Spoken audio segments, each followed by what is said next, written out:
ಇವತ್ತೊಂದು ಮಳೆಗಾಲದಲ್ಲಿ ಮಾಡುವ ಅಡುಗೆಯನ್ನು ಮಾಡಿ ತೋರಿಸುವ. ಈ ನಮ್ಮ ಆಚೆ ಎಲ್ಲರ ಮನೆಯಲ್ಲಿ ಕೂಡ ಈ ಅಡುಗೆಯನ್ನು ಮಾಡ್ತಾರೆ, ಅದನ್ನು ಇವತ್ತು ಮಾಡುವ. ಉಪ್ಪಿನಲ್ಲಿ ಹಾಕಿದ ಹಲಸಿನ ಸೊಳ್ಳೆ ನೋಡಿ, ಇದನ್ನು ಹಾಕಿ ಒಂದು 3 ತಿಂಗಳಾಯಿತು ಉಪ್ಪಿನಲ್ಲಿ ಹಾಕಿಟ್ಟು. ಈಗ ಇದನ್ನು ಕುಪ್ಪಿಂದ ತೆಗೆದು ನೀರಲ್ಲಿ ಹಾಕಿ ಇಟ್ಟಿದ್ದೇನೆ, 2 ಗಂಟೆ ಇಟ್ಟಿದ್ದೇನೆ. ಯಾಕೆಂದರೆ ಇದರಲ್ಲಿ ಭಯಂಕರ ಉಪ್ಪು ಉಂಟಿಲ್ಲ ಇದ್ರೆ ನೀರಲ್ಲಿ ನೆನೆ ಇಟ್ಟು ನೀರನ್ನು ತೆಗೆದು ಮತ್ತೆ ಪದಾರ್ಥ ಮಾಡೋದು. ಇದನ್ನು ನಾನು ತುಂಡು ಮಾಡಿದ್ದಲ್ಲ, ನಾನು ತುಂಡು ಮಾಡಿ ನೀರಲ್ಲಿ ಹಾಕಿದ್ದು. ಈಗ ಉಪ್ಪಿನಲ್ಲಿ ಹಾಕುವಾಗಲೇ ಈ ರೀತಿ ತುಂಡು ಮಾಡಿದ್ದು ನೋಡಿ, ಸಪೂರ ತುಂಡು ಮಾಡಿ ಹಾಕಿದ್ದು. ಇದನ್ನು ಇನ್ನೂ ತುಂಡು ಮಾಡಲಿಕ್ಕಿಲ್ಲ, ಇದನ್ನು ಡೈರೆಕ್ಟ್ ಪದಾರ್ಥನೇ ಮಾಡೋದು.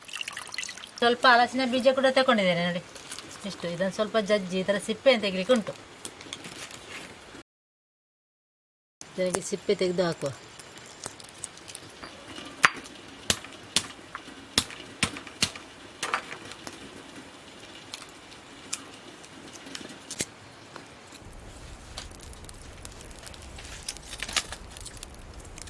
ಮೊದಲಿಗೆ ಹಲಸಿನ ಬೀಜ ಬೇಯಲಿಕ್ಕೆ ಇಡುವ. ಹಲಸಿನ ಬೀಜ ಸ್ವಲ್ಪ ತೊಳೆದು ನೀರು ಹಾಕಿ ತಂದೆ ನೋಡಿ. ಹಲಸಿನ ಬೀಜನು ಮೊದಲಿಗೆ ಬೇಯಲಿಕ್ಕೆ ಇಡಬೇಕು, ಇಲ್ಲಾದ್ರೆ ಬೇಯುವುದಿಲ್ಲ ನೋಡಿ. ಇದು ಹಲಸಿನ ಸೊಳ್ಳೆ ಆದರೆ ಬೇಗ ಬೇಯ್ತದೆ. ಸ್ವಲ್ಪ ಬೇಯಲಿ.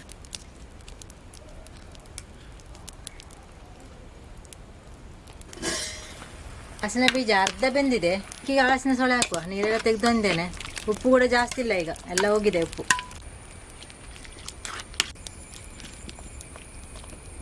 ಉಪ್ಪು ಇಲ್ಲ ಅಂತ ಹಾಕೋದು ಬೇಡ. ಈಗ ಉಪ್ಪು ಬೇಕಿದ್ರೆ ಮತ್ತೆ ಹಾಕೋದು. ಒಂದು 10 ನಿಮಿಷ ಬೇಯಲಿ.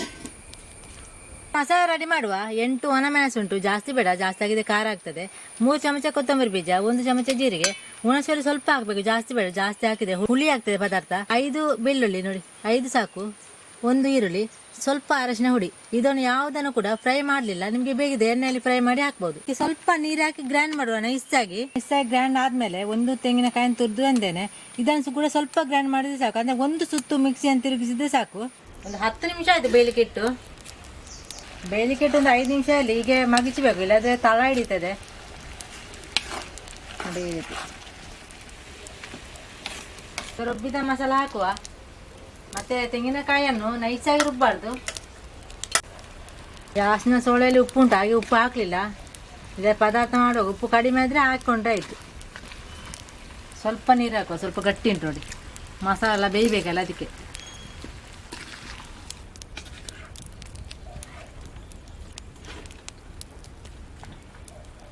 ಇದೊಂದು ಕಡಿಮೆ ಇರಲಿ, ಒಂದು 2 ನಿಮಿಷ ಕುದಿ ಬರಲಿ.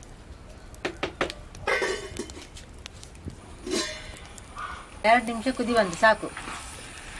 ಅದು ಬೇಕಿದ್ರೆ ಸ್ವಲ್ಪ ನೀರು ಮಾಡ್ಬೋದು, ನೀರು ಮಾಡಲಿಲ್ಲ, ಸ್ವಲ್ಪ ಗಸಿ ಮಾಡಿದೆ ನೋಡಿ. ನಾನು ಬೇರೆ ಬೇರೆ ಟೈಪಲ್ಲಿ ಮಾಡ್ತಾರೆ, ನಾನು ಇದೇ ರೀತಿ ಮಾಡೋದು. ನನ್ನ ಅಮ್ಮ ಇದೇ ರೀತಿ ಮಾಡೋದು, ಒಗ್ಗರಣೆ ಅಂತ ಹಾಕುದಿಲ್ಲ. ನಿಮಗೆ ಬೇಕಿದೆ ಇದಕ್ಕೆ ಒಗ್ಗರಣೆ ಕೂಡ ಹಾಕ್ಬೋದು.